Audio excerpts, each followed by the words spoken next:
Hi everyone, it's Professor Reiko here again. This is our last video on the accounting cycle. If you've been following along, you've noticed that our last few we kind of focused on adjusting journal entries, and now we're doing closing, so we're skipping these two.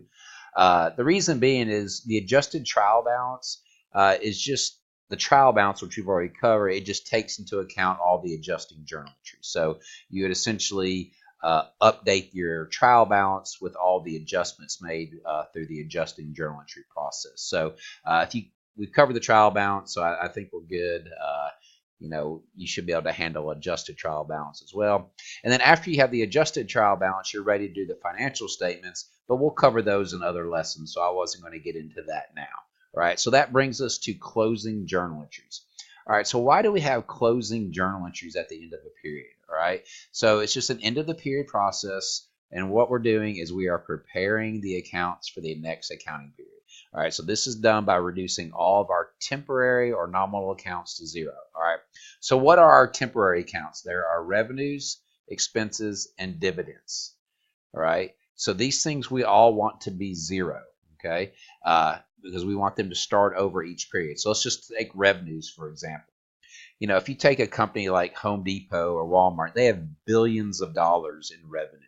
All right, we don't want them to start next year with that number being already in the billions. We want them to start over at zero. So at the end of the year, we can then compare it to the prior year. As an investor or a financial analyst, you want to be able to compare how a company's doing over time. And this helps us do this. So we have to close these accounts out. Now, assets, liabilities, and equity accounts, basically our balance sheet accounts, are what we call permanent accounts because we do not start them over. I mean, let's think about this. If I had if you have $1,000 in your checking account on December 31st, when you wake up January 1st, you hope there's still $1,000 there. You don't want that number starting over. So it's the same with companies. Their cash balance stays the same over, well, I mean, it obviously changes for transactions, but it's not starting over at zero each accounting period. All right, so we're going to close our temporary accounts and we will just ignore our permanent accounts. All right, so it's important to remember that because when you get a problem in homework or on the test that does, wants you to do closing journal entries, your teacher or the book, they're always going to throw in some assets, liability, equity accounts, and just see if you forget and you try to close those out as well, which would make your problem wrong. So make sure you have a pretty clear understanding of that. All right, so how do we go about doing this? All right, so if you look down here, each revenue account is debited in income summary. So this income summary is just I just refer to it as a holding account. All right, so it's capturing essentially what our income number is. So remember, revenue is a credit balance. So if each revenue is debited, it will make that account zero. All right, each expense account on the flip side is credited because remember they're normal debit balances. All right, and so both the revenue and expense accounts all get closed out to income summary. All right, so then our income summary is closed to retained earnings. So that's why I said income summary is a holding account.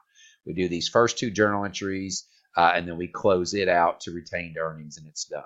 All right, dividends don't affect income, so they're credited because remember dividends are a debit balance, so we're going to credit that to make it zero, and retained earnings is debit. All right, so it's important to remember here. I'll write this up here. So why is this all ending up in retained earnings? Well, let's remember our formula for ending retained earnings. So remember, it equals beginning retained earnings, whatever we started the period with, plus net income. Remember, net income is my revenues and less my expenses, minus dividends. Okay, so we can see we are closing all our net income, which is revenue less expenses. So we're closing out revenues, expenses, and dividends, and they all eventually end up being closed out to retained earnings. So that's what's happening in this closing process. All right, so let's do an example. All right, so we've got this company. Here's their adjusted trial balance. It says prepare the appropriate closing entries. All right, so once again, this is an adjusted trial balance for a company, which means they've done their trial balance and they did their adjusting journal entries, and now they're at the point where they were going to probably have already done their financial statements, and we're doing our closing entries now. All right, so like I was saying previously, all of this to here through retained earnings are are permanent accounts. They're not getting closed, right? So we're not going to mess with any of these, so we're ignoring those. Now remember, we are going to close things out to retained earnings, and that's fine, but we're not closing out retained earnings. So what we're focusing on is dividends, revenues, and our expenses. So I'm just going to follow the exact order it says from the previous page. All right, so if we look down here, we'll start with revenue. So I'm going to close out revenue first. So remember, revenue is a credit balance.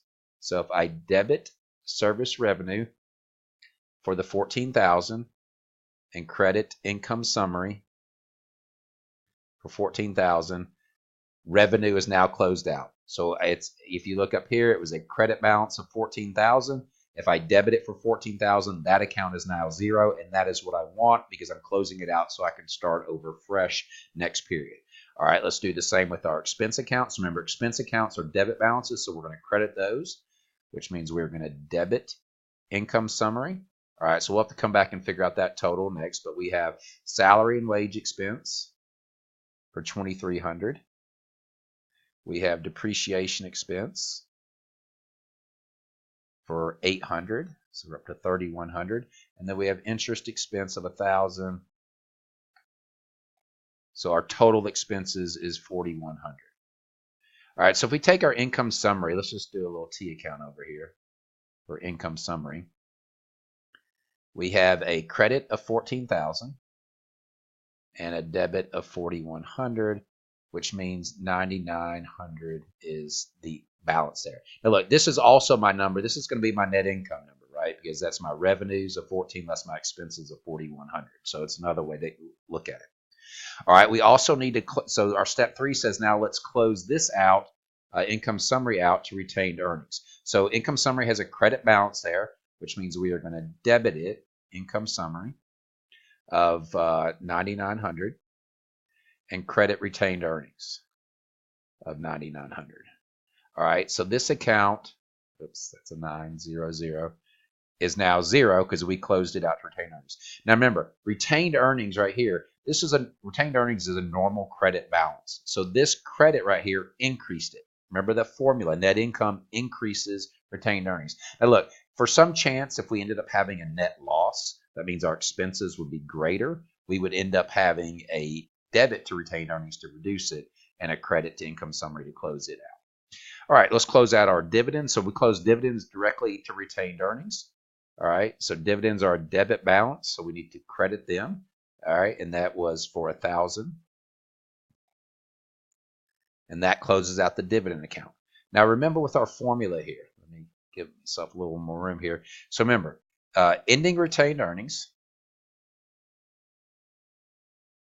equals beginning retained earnings plus net income minus dividends. All right, so now that we've closed everything out, we get our ending balance of retained earnings, which will go to our balance sheet. All right, so beginning retained earnings was given up there in the adjusted trial balance as $18,000.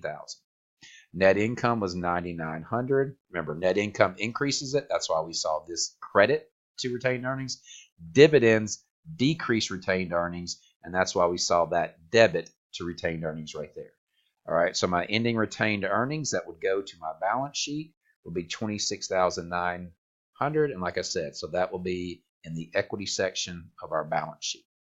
All right, so this concludes all of our videos on the accounting cycle. If you're an intermediate student, hopefully this was review for you. If you're a financial accounting student, this is all new, but extremely important. And for you intermediate students, it's extremely important that you have a good grasp of this as a review before you start heading into new material.